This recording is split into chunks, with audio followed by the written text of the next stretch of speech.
हम तो इस बात के पक्षपाती हैं कि आउट ऑफ कंट्रोल उनको छूट दे दीजिए। जैसे वो महोदय हैं हैदराबाद वाले, उन्होंने कहा 15 मिनट के लिए भारत की सरकार हट जाए, तो 15 मिनट के लिए छोड़ देना चाहिए और तारीख तय हो जाए, आ जाएं, जिस मैदान में आना हो आ जाएं। इसमें कौन सी बात है? ऐसे डरा करके आप हमारे साथ रहोगे? आप कहते हो कि हम भाई हैं आपके, आप हमारी माँ गौ माँ को माँ नहीं मानते हो, तब भी हम हमारी उदारता देखिए, तब भी हम भाईजान कहते हैं आपको। कहते हैं कि नहीं कहते हैं? जबकि भाई कौन होता है? जिसकी माँ कॉमन हो। तो आप हमारी माँ को माँ कहना नहीं चाहते, भारत माता की जय बुलवाते हैं, आप नहीं बोलना चाहते हो। हम गाय को माँ कहते हैं, आप उसको माँ नहीं कहते।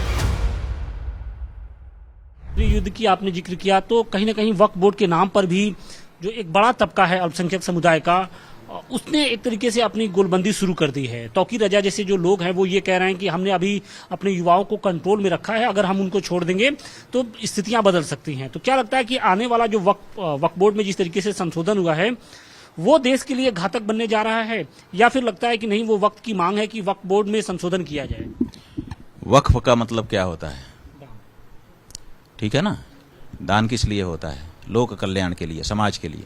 किसी एक व्यक्ति की वस्तु होती है, वो सोचता है कि मैं अकेला क्या उपभोग करूं, पूरे समाज के लिए इसको उपलब्ध करा देता हूं ताकि समाज का एक एक व्यक्ति इसका लाभ ले।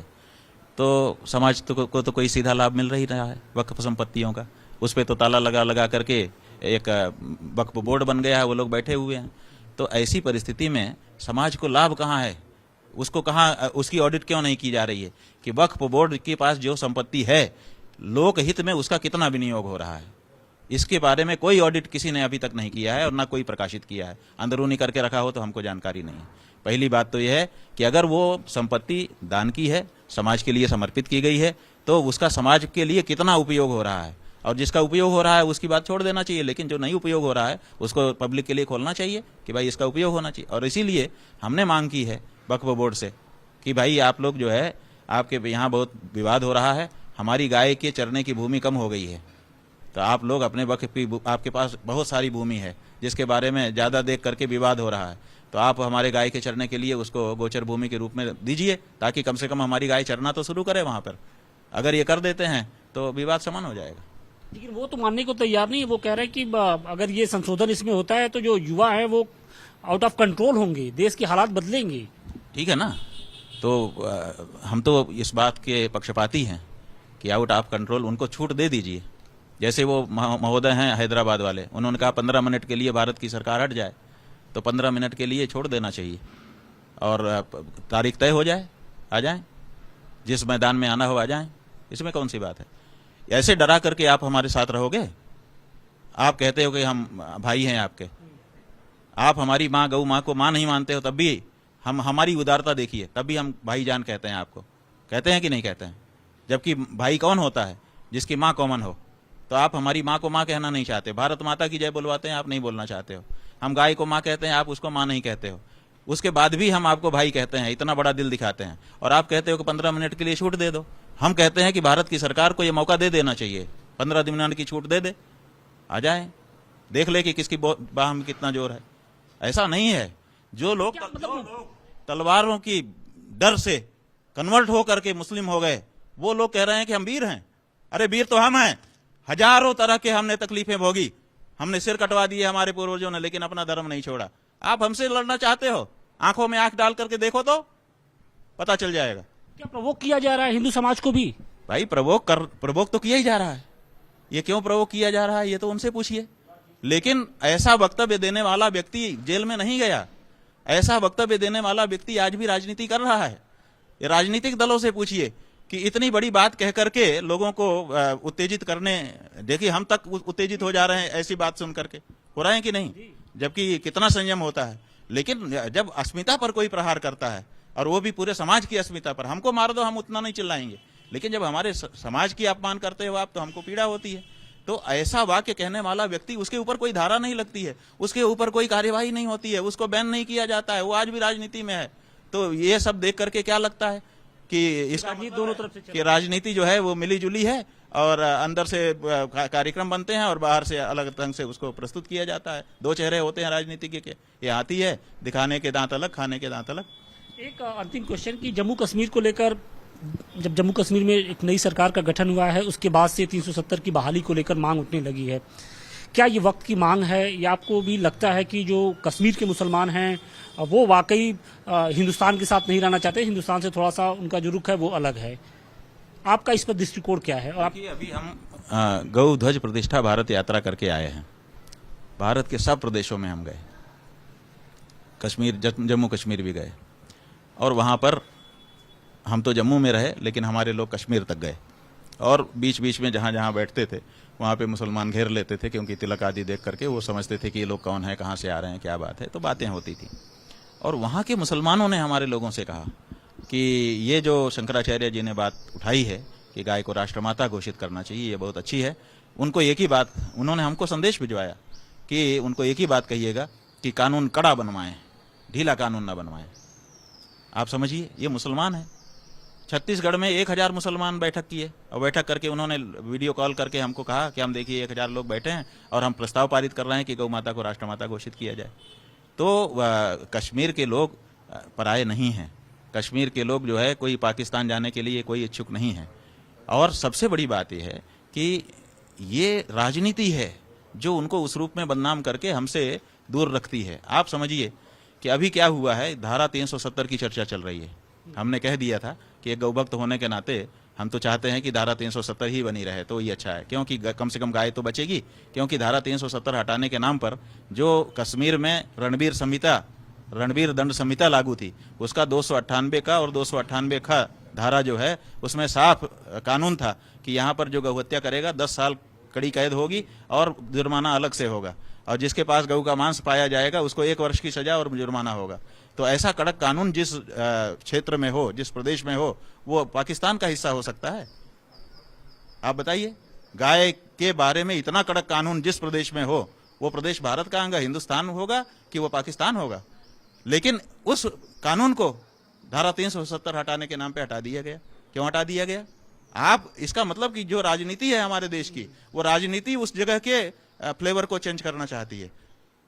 अन्यथा हमारे पास कितना बड़ा प्रमाण है कि अरे भाई, हमारी आजादी के पहले से ही यहाँ पर 1932 बातों को मिस इंटरप्रेट किया गया पूरी तरह से। वो तो टोल आर्मी होती है और कौन सी वो IT सेल होता है, वो ये लोग करते रहते हैं कि इनकी बात ज्यादा ना पहुंच पाए। लेकिन सच्चाई ये है कि अगर कहीं पर प्रश्न उठता कि भाई ये हिंदू भूमि है, माने भारत की भूमि है कि पाकिस्तान की भूमि है, तो हमारे पास कितना बड़ा प्रमाण था, ब्रह्मास्त्र, कि भाई यहाँ पे आजादी के पहले से कानून बना हुआ है, रणबीर दंड संहिता बनी है, जिसमें गाय को मारने पर 10 साल की कैद और गाय का मांस किसी के पास पाए जाने पे 1 साल की कैद है। इतना कड़क कानून हिंदुस्तान में ही बन सकता है, हिंदुओं की जगह में ही बन सकता है और कहीं नहीं बन सकता। ये भारत का अंग है। उस कानून को हटा दिया गया। आप खुद जो है वहां पर जो प्रमाण भारत के पक्ष में खड़े हैं, उन प्रमाणों को हटा रहे हैं। लेकिन आपकी इन बातों को लेकर हिंदुस्तान के ही जो कुछ साधु संत हैं वो सवाल उठा रहे, कह रहे हैं कि उनकी राजनीतिक समझ कुछ कम है। भद्राचार्य जी कह रहे हैं। देखिए, राम भद्राचार्य जी का वक्तव्य आज हमको हमारे बच्चों ने दिखाया है। वो कह रहे हैं कि अभी मुक्तेश्वरानंद को भारत की राजनीति की ABCD पता नहीं। हम कह रहे हैं महाराज, ABCD का उदाहरण आप क्यों दे रहे हो? आप तो भारत के हो, संस्कृत के विद्वान हो, राष्ट्रवादी अपने आप को कहते हो। आप यही कहते कि अभी मुक्तेश्वरानंद को भारत की राजनीति का काखा नहीं पता है, तब भी तो समझ में आ जाता लोगों को। आप ABCD कह करके क्या सिद्ध कर रहे हो? दूसरी बात यह है कि हम बता रहे हैं आपको कि भारत का अंग है जम्मू कश्मीर। इसका सबसे बड़ा प्रमाण वहां पर गौ हत्या बंदी कानून था, उसको आप हटा रहे हो। और जो लोग हटा रहे हैं आप उनकी प्रशंसा कर रहे हो, और जो उसके लिए खड़ा है कि नहीं नहीं ये नहीं हटना चाहिए ताकि ये भूमि हिंदू भूमि सिद्ध होती रहे, उसको आप कह रहे हो कि उसको राजनीतिक समझ नहीं है। आपकी राजनीतिक समझ क्या है वो आप जानो, लेकिन हमारी राजनीतिक समझ हम बता रहे हैं कि हमारी राजनीतिक समझ ये है कि वो भूमि हिंदू भूमि है, भारत से जुड़ी भूमि है, भारत की जो संस्कृति है वो वहां पर अप्लाई की जाती रही है। इसका सबसे बड़ा प्रमाण रणबीर दंड संहिता की धारा 298 का और 298 का है, उसको हटा दिया गया है महाराज जी। इसको तो आप समझिए। तो क्या आप हमसे पूछना चाहते हैं राम भद्राचार्य जी से कि गौ हत्या होती रहे इस शर्त पर आप क्या धारा 370 हटाना चाहेंगे? क्या आपको लगता है कि जिस तरीके से आप मुखर तरीके से केंद्र और राज्य सरकारों की तमाम जो चीजें होती हैं उन पर सवाल उठाते रहते हैं, तो ये बात कहीं उनको रास तो नहीं आ रही है कि बार बार शंकराचार्य जी क्यों लोगों को जो सरकार की जो नीतियां हैं उन पर सवाल उठाते हैं? देखिए, बात यह है, पहली बात यह है कि हम अपने से कभी कुछ नहीं बोलते हैं, अपने से हम अपना काम करते रहते हैं। जब हमसे कोई आकर के पूछता है तो हमको बताना पड़ता है। हमारे यहाँ नियम है, ना पृष्ठः कस्यचित् ब्रूयात् नाचा न्यायेन अपेक्षतः। बिना पूछे कुछ मत बताओ, और अगर कोई जोर जबरदस्ती करके पूछे तब भी मत बताओ। हाँ, अगर जिज्ञासु बन के पूछे तो बताओ, तब रोको भी मत। तो हम जब कोई हमारे पास आके पूछता है तभी बोलते हैं। पहली बात, आप आज तक एक वक्तव्य हमारा अपनी तरफ से निर्गत किया गया आप नहीं पाएंगे। जब हमसे पूछा जाता है तो हम बोलते हैं, एक बात। दूसरी बात यह है कि हम जो बात कहते हैं उसको कोई नहीं काटता है, हमारी बात में कमी नहीं कोई निकालता है, केवल कह देता है। जैसे उन्होंने कह दिया रामभद्राचार्य जी ने कि 5 मिनट हमारे सामने कोई संस्कृत नहीं बोल सकता, चारों शंकराचार्यों में से कोई नहीं बोल सकता। चारों शंकराचार्यों से आपने कब बात की संस्कृत में कि चारों शंकराचार्य 5 मिनट नहीं बोल पाए और आपको पता चल गया? आप बताइए कि चारों शंकराचार्यों से आपकी 5 मिनट 6 मिनट बात कब हुई है कि 5 मिनट नहीं बोल पाए, 6वां मिनट आ गया? ऐसा कभी हुआ है? कभी आमना सामना आपका हुआ है? जब आपका आमना सामना ही नहीं हुआ किसी से, तो आप कैसे जान गए कि 5 मिनट हमारे सामने कोई नहीं बोल पाएगा? तो ये बड़बोलापन है, ये विद्वत्ता का अपच है, और विद्वत्ता का अपच भी अच्छा नहीं होता है। जो चीज कम होती है वो भी ठीक नहीं होती है, जो ज्यादा हो जाती है वो भी अच्छी नहीं होती है। एक संतुलन होना चाहिए। तो ऐसी परिस्थिति में आप कुछ भी आप कहते हैं उनको समझ नहीं है। अरे समझ नहीं है तो आप समझाइए ना कि देखिए ये ऐसे है, ऐसे है, ऐसे है, इसलिए मैं कहता हूं उनको समझ नहीं है। हमने तो बता दिया कि भाई रणवीर दंड संहिता विक्रम संवत 1989 1889 वहां पे लागू थी, जिस संहिता में विक्रम संवत गिना गया था। विक्रम संवत हिंदुओं का संवत होता है, माने उसमें ईसवी सन नहीं है, ईसवी सन इक्विवेलेंट 1932 लिखा रहता है, लेकिन मूल रूप से वो संहिता 1889 विक्रम संवत में बनी है। तो जहां कानून विक्रम संवत में बन रहा हो वो मुसलमानों की जगह हो सकती है, और गाय के बारे में इतने कड़े कानून बनाए गए हों वो मुसलमानों की जगह हो सकती नहीं हो सकती। तो जो हिंदू भूमि होने का इतना बड़ा प्रमाण है, उस प्रमाण को हटाया जा रहा है। तो हम उसका अगर बचाव करना चाहते हैं तो आप कहते हैं हमारी समझ नहीं है, और आप तो ऐसा कुछ समझा के बता नहीं रहे, आप तो केवल कथन कर दे रहे हैं। ऐसा लग रहा है कि संत भी आप सियासत की भाषा बोल रहे हैं, सियासतदानों की भाषा बोल रहे हैं। भाई सियासतदान की क्या भाषा है? कौन सा राजनीतिक दल रणवीर संहिता की बात उठाया? बता दो आप हमको नाम। कांग्रेस ने उठाया, भाजपा ने उठाया, सपा ने उठाया, बसपा ने उठाया, इसने उठाया, उसने उठाया, बताओ किस राजनीतिक दल ने कहा? जब आप ये बात उठाते हैं तो कुछ राजनीतिक दल ने कहा कि भारतीय रणवीर दंड संहिता में गौ हत्या का कानून था वो आना चाहिए? ये केवल आपके शंकराचार्य ने कहा है, और आप कह रहे हैं कि राजनीतिक भाषा बोल रहे हैं। किस राजनीतिक दल ने बोला जो भाषा हम बोल रहे हैं? हम उनकी बात कर रहे हैं, हम उनकी बात कर रहे हैं। कोई राजनीतिक दल मुंह से फूटेगा नहीं, ये तो हम बोल रहे हैं। हम अपनी बात बोलते हैं, हम किसी राजनीतिक दल की बात नहीं बोलते हैं। जो हमारी बात होती है वो हम बोलते हैं और अध्ययन करके बोलते हैं। लेकिन आपके कटाक्ष के तौर पे जो बातें आ रही हैं सामने, ऐसा लग रहा है कि कोई राजनीतिक दल प्रेरित है। वो जिसके दिमाग में जो बड़ा भरा होता है ना, उसको वैसा ही दिखता है। तो जिसके मन में राजनीति ही भरी हुई है वो राजनीति के सिवा क्या देख सकता है? कुछ नहीं देख सकता। जिसके मन में कांग्रेस भाजपा भर गई है वो कांग्रेस भाजपा ही देख सकता है। हमारे मन में ना कांग्रेस भर पाई और ना भाजपा भर पाई। देखिए, कांग्रेस ने केरल में बछड़ों को, बछिया को कांग्रेस के सदस्यों ने काट काट करके सड़क पर लटकाया, और लटका करके उसका वीडियो और फोटो बनाया और कहा कि हम भी पार्टी कर रहे हैं। कांग्रेस के अध्यक्ष को हमने पत्र लिखा उस समय, कई वर्ष हो गए इस बात को, कि इसका खंडन करिए, नहीं तो हम आपके प्रति दुर्भाव रखेंगे। आज तक कोई खंडन नहीं किया उन कार्यकर्ताओं का।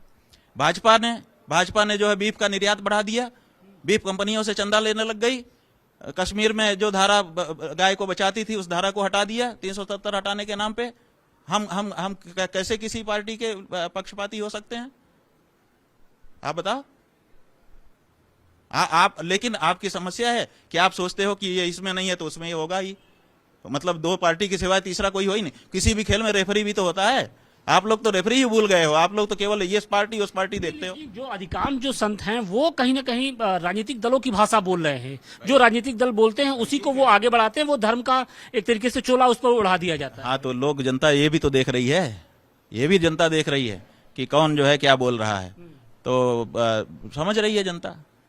और हमारे बारे में भी जो बात है वो ये है कि हम तो अपनी बात बोलते हैं, और बहुत सारे लोग पहले नहीं समझ रहे थे, आईटी सेल जब बोलता था तो करते थे, और अब जो है जब समझ गए कि इनकी अपनी बात है तब वो मानते हैं।